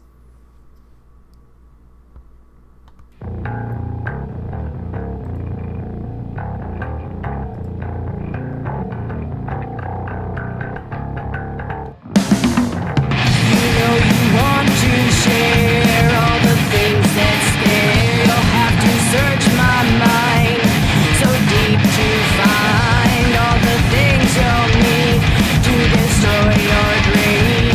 Destroy your greed. I look deep in your eyes, and all I see are your lies. No matter how hard I try, that part of me still dies. But still you proudly stand, trophy in hand, and I watch helplessly as you start to bleed. But you just cannot see what this has done to me, what you've done to me. You only see through your eyes, but you can see all their lies. No matter how hard I try, that part of you still dies. And it's so beautiful when you use me as your tool. And yes, it's pitiful. You stupid fucking fool. It's beautiful. You're fucking fool. It's beautiful. You're the fucking tool. It's beautiful. It's beautiful. You're so pitiful. Now you are forced to share all your deepest fears. You lied and stole my trust, and I'm about to bust. You won't find what you need to destroy your greed. Destroy your greed. You only see through their eyes, and you believe all their lies. No matter how hard I try, that part of you still dies.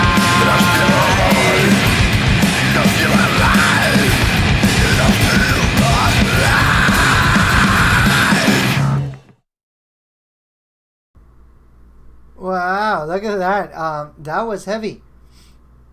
That was heavy. Jen, why are you not on rotation? Are you on rotation? And did I just insult you? Are you on rotation on MSP Waves? Who, me? Yeah. Are you? On rotation, what does that mean? Well, On the SteamX? that's right, on SteamX. Soundwaves Photon is the guy you want to talk to. If you are not on rotation, that's what Soundwaves is in charge of. Yes, I believe a few of my acoustic songs are on there, and My Wings, which is the single that is out already. You can actually hear that on Spotify and Apple iTunes and all that kind of stuff. And I will actually put the links in there for that. Because also, I wanted to say that not only was this album made by Steamians, the record label that we are on is also Steamian based. So it's Circle of Death Records, headed by LK666. and there are awesome people on there like David Farr, Thomas Robert Gent, and a few other people. So it's definitely something to check out because they got some really cool steamy metal. If you like metal, you like the heavy stuff, there you go. Well, yeah, Anka is all about that stuff. Anka, she told me when I met her, I think she said it to scare me off, but I didn't scare away. She said that yeah, she's like, oh yeah, to me, Doom and all that stuff, I put that stuff to sleep. Because I don't remember the conversation, but I remember at some point in time I said, oh yeah, I like heavy stuff. I listen to Pantera, and when I said Pantera, it's almost as if I say, oh yeah, I love Disney movies. 'Cause she's like, Pantera, that's not heavy. What are you talking about? Pantera. She's like, psst. It's like, what are you talking about? Well, it's a good start, I suppose. What are you talking about? Pantera's good stuff. Like, is it? Did it expire? Like, what happened? Like, all of a sudden. Yeah, what happened? No, I mean it's like I said, it's a good start into liking metal. Actually, my husband is going tomorrow night to go see Slayer on their last tour, so he's lucky enough to get to see Slayer in his lifetime. Well, you know what though? That's a really good example. By today's standards, Slayer is nothing, right? Most people I know would say that Slayer is epic. Well, I don't know. You have two people. You have the type of people who are like, you would have gotten slapped in the face for saying that. And then you have the other people who are like, Slayer? What? And then they listen to, death metal nowadays. So, it's kind of, I guess it just depends on like when you started listening to metal maybe, like, because I didn't really start listening to metal until, I don't know, until I was in my early 20s. I mean, I did listen to some metal like Static X and Typo Negative, and things of that nature, but I was more into, I was a grunge girl. I love, like, Alice in Chains is my band. I love that band. Yeah, yes. I like Alice in Chains too. That's my all-time favorite band. So, I started kind of with the grunge and the rock and kind of progressed, from there. Like, I was telling my husband, because he's really big into Static X, which we got to see Wayne Static like 3 months before he passed away. But he took his life too, right? I do believe he died. I think he took his life. Complication. Oh, no? I'm not sure. I can't remember. I can't really remember how he died. I'm pretty sure he died from complications of drugs and things of that nature. So, and but I remember down in Texas, raves were huge, and of course I was only like 13 or whatever when they were really getting big in. Oh, he overdosed. Okay, yeah, he said that he overdosed on drugs. That's how he died. But raves were big down in Texas, and you always seen like Static X, Typo Negative, Ministry, Tool, 9 Inch Nails. That was the kind of stuff they played at raves. So I moved to Missouri, and everybody's talking about raves. I'm like, oh yeah, I want to go to this rave, and then it's all like electronic music, and I'm like, this is not what I thought it was, because raves down in Texas were metal. They weren't like done by. I mean, not that I have anything against electronic music or anything. It just wasn't what I was expecting. I have to say, over the years I've tried over and over to expand my mind and listen to different styles of music, but I really have the hardest time appreciating certain styles. And this is not to say that they can't be talented, right? But right. But sometimes I see myself as an old man when I've had conversations with the kids, right? And they're like, okay, so check this out. This here is I'm gonna make these genres up because I don't know shit about this. Okay, so forgive me. I'm just trying to illustrate how I feel. Oh yeah, so this is retro sub minimalist beat. I'm like, okay, and they're like, okay, got it. Okay, and this one here, you see how it has a little more rave to it, but with a different swing on top. I'm like, all right, play it. Okay, okay. So, but this one here is different because this one it has a little more jazz to it. Okay, let me hear it. I'm like, I don't hear a damn difference. I'm A like, difference, right? Like, I don't get it. Like, what is this? Like, so then I'm the old guy, right? I used to work at a music store, by the way, and so I would hire a lot of young kids, or they would they would get hired by somebody else and work at the store. So I would be dealing with like 19, 20-year-olds.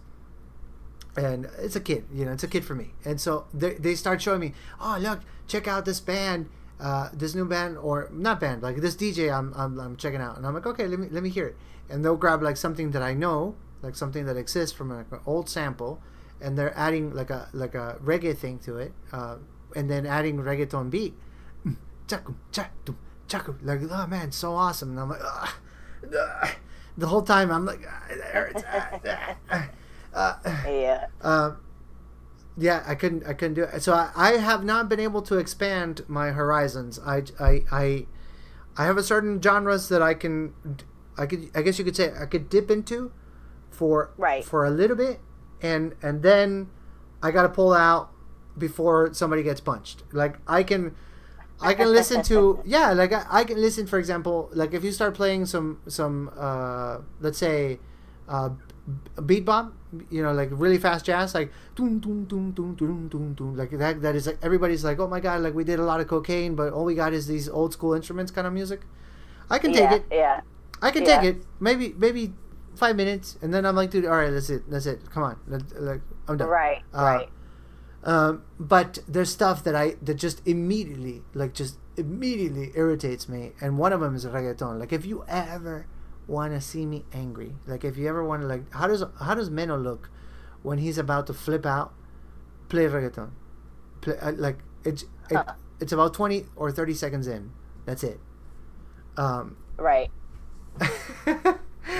So there's some drama going on in the chat here, because they said Menno don't like Tool. No, I was a Tool head, Clay. I was a complete Tool head. I would listen to Tool 24/7. I have songs of mine that are so Toolish that it is embarrassing. However, I told Anka that the reason why I stopped listening to Tool is because it would drag me down emotionally. But I love the music, so it's almost like, I don't even know. It's almost like eating a lot of disgusting freaking fatty foods with French fries, and it's terrible for you, but it's delicious. That's how I feel about Tool. Inner Circle, same thing, amazing. I think Maynard is because he's still alive, a genius. But heavy stuff. There's a couple of genres of music too that it's like nails on a chalkboard, when you start to listen to it. And it's one of those things where it's like, I don't doubt that there are really talented people out there doing it. Like country for me is one. I like old country. I really don't like new country. Oh, same here. I love old country, like the old stuff, Johnny Cash. That I actually enjoy. Johnny Cash, Merle Haggard, things like that. But you play something new, and it's like, ugh. It just. Yeah, if you go like, I went skydiving, I'm like, come on, dude. Get that out of or yet another song about spilling your beer and losing your chick while you're buzzing. What is that? What is that? Yeah. You know what though? But Anka showed me a video. I'm gonna ask her to send it, to put it on chat. Not that you guys get distracted. We still got 5 more minutes of educational time here, so don't get distracted. But I'm gonna ask Anka to find this video. There's a really funny video that she showed me months ago, of how pandering country music is. So basically, what they do is, if I could describe it this way, like the country music treats the listeners as if the only thing they care about is the truck, the dog, and the woman that left, right? So those are the 3 things. And so this guy, I don't know if he's a comedian, I have no idea, but he's actually really talented, has a song, She Thinks My Tractor's Sexy. I haven't heard that. Yeah. What is that? Yeah. You haven't heard that song? Are you kidding me? No, I haven't heard that. Oh my god, that's terrible. It is terrible. You'll have to look up the song and see just exactly how terrible it is. No, I don't know what happened there. I don't know what happened. She Thinks My Tractor is Sexy. Oh my god. It's a legit country song. So, Yeah. So it's pandering. That's the thing, though. It's such a pandering. Yeah, there you go. Country song pandering. Once we get out of here, guys, click on that, put it on the browser, and wait for it, and then listen to that. I think that explains it perfect, because it's almost like how would I describe it? It is so blatant, because that's what it is. It is so blatantly pandering that I am surprised that more people don't go like, "Hey, you're basically saying I'm an idiot." They just go back, "Oh man, this song is the best, man, because I mean my truck was broken down, and and I don't know how it computes." They're like, "Listen, these people don't even talk like that. They just have to learn how to talk like that so they can pander to you." You know how I know? You know how I know this, Jen? I'm being mean right now. I get that, but I'm being also realistic. I have a friend. Right. Okay, I have a friend who is actually so freaking Cuban, like so Cuban, that you might even deport him. That's how Cuban he is. Okay, so he was born in Cuba, but he came here when he was like a year old, and obviously he's an American citizen now and all this stuff. I'm gonna see if I can find him. I'm gonna find him for you, Sammy Arriaga. I'm gonna find him because he's actually a good guy, good friend, and he has some videos out there, and he's actually hitting it big. And we used to chat all the time. He's one of those kids that used to come to the store all the time. The store I used to manage. That guy, Sammy Arriaga. He talks like a Cuban man. Like, if you ever heard a Cuban accent, I'll tell you how the Cubans talk English. I'll tell you. They'll say like, "Oye, the guy was going to go like right there. Porque yo le digo al tipo, hey, listen to me." Like, that's how he talks in real life. Right. Right? Like almost a mix between Italian and Mexican or something. Yeah, it's a weird thing the Cubans do. Like, so that's how he talks. So all of a sudden, he goes into he becomes a country singer because he loved country, and that's fine. He loved country. He moves to Nashville, and I hear his stuff, and I'm like, where did accent come? Where did that come from?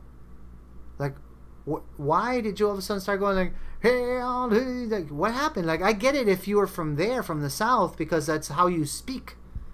Like, right. Where did that come from? And it's pandering, because it's like, oh no, he has to fit that profile, and I don't like that. That's not genuine. Like, you're selling me some bullshit. Of course, I'm not gonna comment. Yep. I'm not gonna go under his Vivo post. It's like, "Sammy, cabrón, what the hell is it?" Of course not. Right. Give it a listen. The Pain. He sounds like a country Despacito. He's a really good kid, though. I wish him the best. My point is that it's not genuine. That's my point. That's the only reason why I don't like it. But he's a really good kid. He's very talented too. All right, listen, Jen. We're about to end the show, and I don't want to leave without you saying your piece. So, and what that means is, well, basically, for you to say goodbye, and also for you to voice your wishes, your dreams. What is it that you want to do on Steam? What are your plans? What's the next step? So on and so forth. Well, I just want to say, first of all, thanks to everybody who is not only helping out with the album, but also everybody that takes the time to listen to it, and especially, to Harrison Murr. He has been working super duper hard, to get this all out. And I wanted to be a musician because I love music.